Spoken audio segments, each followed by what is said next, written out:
Olukiiko lw'abaminisita kabineti luyisizza ennambika empya egenda okugobererwa Pulezidenti Yoweri Kaguta Museveni ng'agabira abantu obuyambi obw'enjawulo mu kiseera ng'ali mu kunoonya akalulu nga ate yakwatidde NRM bbendera ebintu bijje mu ngeri y'akawulu kagezi kagenda okunywa obusogozi nga kamaze okweyalira. Kino kizzeewo oluvannyuma lw'omukulembeze wa Uganda General Yoweri Kaguta Museveni Tibuhaura okwesanga mu kattu olw'okuba nti etteeka erifuga ennonda ey'opulezidenti limukugira okugaba obuyambi eri abantu mu kiseera ky'okunoonya akalulu ak'obwa pulezidenti yadde ng'ate ssemateeka wa Uganda akkiriza pulezidenti okusigaza obuyinza bwe ng'omukulembeze wa Uganda. Amateeka g'ebyokulonda ababaka ba palamenti nabo gabakugira nga gakugira ne baminisita okozesa ebintu ebya gavumenti okuli n'emmotoka eza gavumenti mu kiseera nga beesimbyewo banoonya akalulu yadde ng'ate basigala bakyaweereza mu yafeesi ze babeeramu ne kireetawo embeera y'okutunula katubidde ng'ow'ekirevu ageregezza. Ensonda zitegeezezza leediyo y'embuga Kyabasa mugigumiza ggwanga nti olukiiko lw'abaminisita lwataddewo ennambika empya eyayitiddwa Government Facilities attached to and utilized by His Excellency the President during presidential campaigns era esuubirwa okwanjulwa minisita ow'abakozi ba gavumenti ya kuno mu paalamenti olunaku olw'enkya.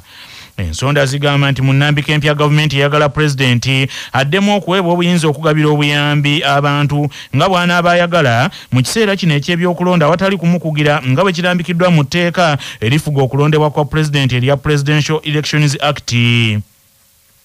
Okusinziira ku minisita atayagadde kumwatuukiriza mannya nga naye yeetabye mu nsinkano ya kabinenti eno, gavumenti era eyagala baminisita basigaze obuvunaanyizibwa obw'okugabira abantu obuyambi wamu n'okukozesa emmotoka zaabwe eza gavumenti mu kiseera ky'okunoonya akalulu awatali kukugirwa nga bwe kirambikiddwa mu tteeka erifuga ennonda y'ababaka ba paalamenti nga bakugirwa okukola kino. Amateeka gombiriri eri obwa pulezidenti wamu n'eryokulondebwa kw'obwa paalamenti gakugira ebintu bya gavumenti okozesebwa mu biseera ebyo wamu n'okugaba ebintu ng'okozesa yafeesi ezo olw'ensonga nti kiba kitaddewo obutali bwenkanya n'abo b'obeera ovuganya nabo nga bo tebali mu bifo ebyo ebiweebwa emmotoka ezo n'ebirala ebiringa ebyo. Olunaku lw'eggulo Ssaabasumba w'essaza ly'Eklezia Katolika ekkulu erya Kampala kitaffe Paulo Ssemwogerere yasesezza abantu bwe yeebazizza Pulezidenti Yoweri Museveni olw'okudduukirira omulimu ogw'okuddaabiriza Eklezia kyokka n'akkaatiriza nti kino yakikola tannasunsulwamu okuvuganya ku bwa pulezidenti omulundi guno. Era Ssaabasumba Ssemwogerere yeebazizza ne baminisita n'ababaka ba paalamenti abadduukirira omulimu gw'okuddaabiriza Lutikko y'e Lubaga nga yeetegekera okujjukira emyaka 10 bukyanga etandikibwawo kyokka era n'agamba nti bano nabo obuyambi bwabwe babubawa tebannasunsulwamu kuvuganya ku bubaka bwa paalamenti ku mulundi guno. Wabaluseewo obutakkaanya mu bibiina by'obufuzi ebiri mu mukago ogwa iPod ogutaba ebibiina ebiina ababaka mu paaliyamenti ng'obuzibu buvudde ku kulambika okwabagiddwa olukiiko lwa kabinenti okunaasobozesa etteeka erifuga ebibiina by'obufuzi mu Uganda nga kusuubirwa okwanjulwa eri paalamenti olunaku olw'enkya. Minisita wa Ssemateeka n'obwenkanya Norbert Mao oba Ssaabawolereza wa gavumenti ya Uganda Nsumika Mugambe Kiryowa Kiwanuka kwe kuli asuubirwa okwanjulira paalamenti ennambika mu tteeka erifuga ebibiina by'obufuzi era the Political Parties and Organizations Act. Mu mwezi ogwokutaano omwaka guno paalamenti yayise ennongosereza mu tteeka eryo n'ekifuula kya buwaze nti ekibiina ky'ebyobufuzi ekirina ababaka mu paalamenti okufuna ku nsimbi za gavumenti mu ntegeke ya iPod kirina okuba nga memba omutongole w'omukago ogwa iPod gavumenti gwe yeddiza n'egufuula ekitongole kyayo. Ensonga ezireese kalumanywera zikwata ku kuwa awatuufu ekitongole kya iPod gavumenti kye yeddiza n'ekifuula ekyayo we kirina okubeera. Ensonda zibuulidde laadiyo ya Kabaka eno Kyabasa Kavumbeeza Mikutu ti ennambika y'etteeka lino eyakolebwa gavumenti eyagala ekitongole kya iPod kiteekebwe mu kakiiko ak'ebyokulonda ng'ate bo bammemba ba iPod abamu baagala iPod esigale nga kitongole ekyetengeredde. Ensonga endala eriko kalumanywera yekwata ku nnyingo ku nnambika y'etteeka lino ekugira ebibiina binnamukago guno ogwa iPod okuwakanya ebivudde mu kulonda kw'obwa pulezidenti oluvannyuma lw'akalulu ka bonna. Ensonda zigamba nti waliwo abakulu mu bibiina ebiri mu mukago ogwa iPod abaagala ennambika z'etteeka lino ziyimirizibwe obumulumulu obuzirimu busooke bugonjoolwe. Paalamenti bwe yalinga eyise ennongosereza mu tteeka lino yakwata iPod n'egissa mu kitongole ki National Consultative Forum ekitaba ebibiina by'obufuzi byonna ebiwandiise mu Uganda.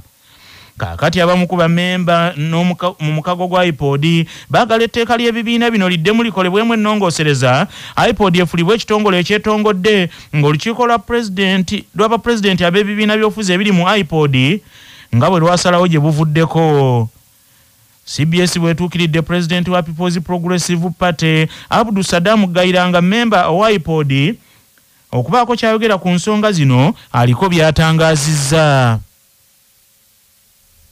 Twakiriziganya mu summit nti iPod ebere independent era ne tukkaanya nti ne ssente ezigabibwa ebibiina by'obufuzi zibeere ne criteria endala eteringa eri bwebadde nti badde 15% ebeere ng'ebibiina bigigabana equally 15% nga ze ziyimirizaawo secretariat ya iPod ate 70% nga bizigabana ku numerical strength. Kati ebyo ebimu ku bye twakkaanyaako. N'ekyokubiri kyekyokuba nti nno iPod okugiyingiramu si buwaze, omuntu waddembe okugiyingiramu ate waddembe okugivaamu emyaka 3 oba byonna. Omukulembeze w'ekibiina ekya National Unity Platform Robert Kyagulanyi Ssentamu Bobi Wine akubirizza abakulembeze b'ekibiina ekyo abaaweereddwa kaadi zaakyo ku mitendera egy'enjawulo okubunyisa enjiri ey'okugatta bannayuganda wabula si kubaawulayawulamu. Robert Kyagulanyi Ssentamu Bobi Wine asinzidde liira mu kiro ekikeesezza olwaleero bw'abadde asinkanye ttiimu gy'atambula nayo nga bonna bava mu mawanga ag'enjawulo okubaako by'abafalaasira.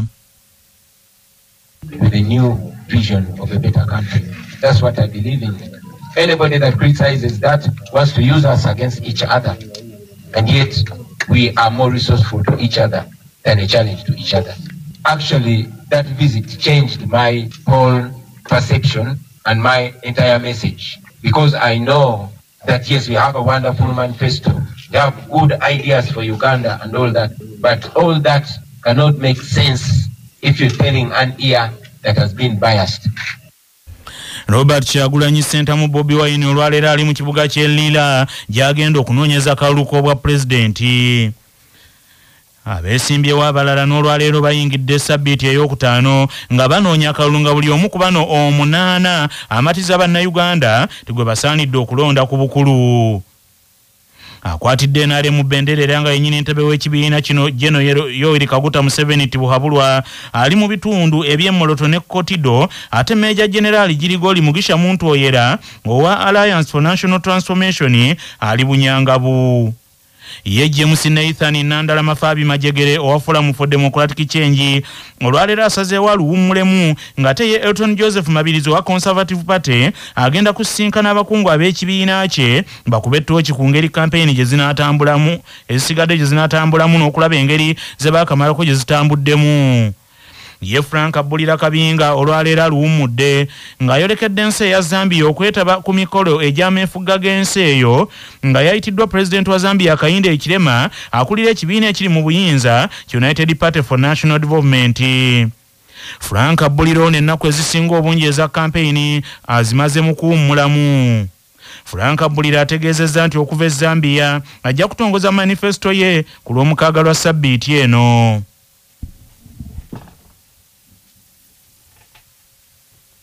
Ogambwe bugagga wano ku CBS FM. Dr. William Serwadda annyonnyola ku bulwadde obwa vitiligo abantu bwe bayita obw'abalongo. Abasirikale b'omubiri abandibadde nti obutafaali mu mubiri obulwanisa obuwuka mu mubiri ate obutafaali obugenda ne bufunako obuzibu ne bugenda ne bulumba obutafaali mu lususu obutuyamba okufuna kkala yaffe ta melanocytes.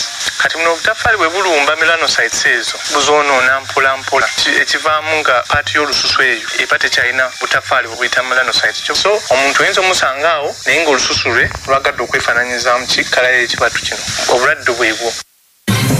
Mu katundu kaffe nze nga bwe ndaba tukuleetera abantu abagundiivu nga baddamu ebibuuzo ku nsonga ezisiiwa bannayuganda. Ab'ebyokwerinda bali mu kunoonyereza ku mukungu ku kitebe kya Bugirimaani mu Uganda ku bigambibwa nti akukuta n'ab'oludda oluvuganya gavumenti ate nga ne kandidate w'NRM era nga ye pulezidenti wa kuno General Yoweri Kaguta Museveni tibuhabulwa ate nga naye alina okwemulugunya kwe. Babawagizi ba NRM nga bayita mu kiwandiiko kye baafulumiza mu mpapula z'amawulire baasabye akakiiko k'ebyokulonda kalambika abeesimbyewo ku bigambo bye boogera oluvannyuma lw'abamu ku beesimbyewo okutandika okwogerera bannaabwe ebigambo ebisongovu. Mu katundu kaffe kanaka nze nga bwe ndaba tukuleetedde Ssaalongo Muwadana Mwanja munna NRM kakongolire okuva e Masuliita era nga y'omu ku abo abakulembera abaana b'abalwanyi nga yanukula ebibuuzo ebibuuziddwa Joseph Lukyamuzi ku nsonga zino. Nalabye ekiwandiiko kyammwe mawulire nga mwemulugunya nti waliwo ab'oludda oluvuganya mwandyagadde akakiiko k'ebyokulonda balambika okubalambika katya 9-6-21 ne 26 n'obululu obusigadde abantu baffe babadde bafa mu biseera bino bya kampeyini naye ng'ebimu ku bibaleetera okubeera nti bafiirwa obulamu bwabwe oba n'ebintu byabwe ebigambo ebitera okufulumizibwa bannabyabufuzi naddala babeera beegwanyiza ebifo kwe kusaba akakiiko k'ebyokulonda nti ku mulundi guno ebigambo bino ebitandise okuvaayo naddala ebyogera oluvuganya gavumenti naddala babadde wano mu kitundu kyaffe ky'e Nakaseke byabadde biyinza okuvaako obutabanguko ne butwaliramu bannaalumanya ne ssaalumanya kubasaba babeere nga balondoola abantu abo. Akakiiko kayinza kukola ki ku bigambo? Kalina okuba nga kalina amateeka gabeera gasomera bano nga tebannabagamba nti no bagenda mu bantu kubanga bw'ovaayo olwaleero n'otandika okukuma omuliro mu bantu n'ogamba nti kaakati ffe luutu eno mwali Museveni azabba akalulu kafuulwa akaleero tumutandikirawo kakati omuntu gw'ogamba okutandikirawo ate lwaki ogenda mu kalulu abo babeera batiisatiisa butiisatiisa naawe okiraba ebigambo ebimu oyinza obitwala ng'ebitiisatiisa sebo ffe twalabako ku kye bayita olutalo tetuteetaagira ddala muntu yenna addemu kukiraba kubanga obabiraba bulabi mu mawulire baba bulabi ku TV ebiririddawa omuntu atandika ebigambo ebyo ate wano mu Buganda abantu bazirogera ebigambo ebyo naddala mu Uganda ne mu Uganda bo ne bamala ne bafuna ennyonyi ne batuka ne bagenda obusambattuko bonna ne babulekamu abantu ba wansi abalimi.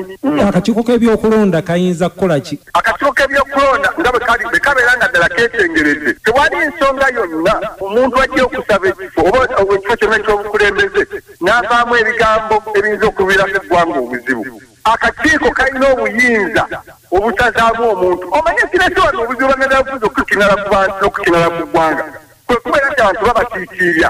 Abawagizi b'obaddawa nze bwe mbeera nga neesingewo nga muwada bwe njogera ebigambo nga bityoboola nga bimenya ebiragiro by'akakiiko k'ebyokulonda bansazeemu tulabe kyesiddawo kubanga omuntu okumulinda nti luutu eno twetegese kasita kino ffe tukutandikirawo akatoya akimaki mu kalulu musazizeemu awo atandikire opulaani ze. Akalulu okusinziira ku mbeera ebaddewo kabadde ka mirembe tebannakuba bantu tiyaggaasi tebannakuba miggo batono betwawulidde nti babakutte kakati kiri senkugambye nti akakiiko k'ebyokulonda kave mu kuttira ku bantu kuliiso omuntu bw'ayogera ebigambo nga bikontana n'amateeka g'akakiiko k'ebyokulonda bamusazeemu kubanga era waliwo n'okutya twalabye pulezidenti alinayo ebintu byayogedde era mbusimanyi waliwo abagezaawo okuteekawo embeera Saturday Weekend Vision yafulumizza nti waliwo omujamani gwe bali mu kunoonyerezaako ekyo tekyeraliikiriza muntu wa bulijjo nti akalulu akabadde ak'emirembe ate kayinza okutabuka. Akakiiko k'ebyokulonda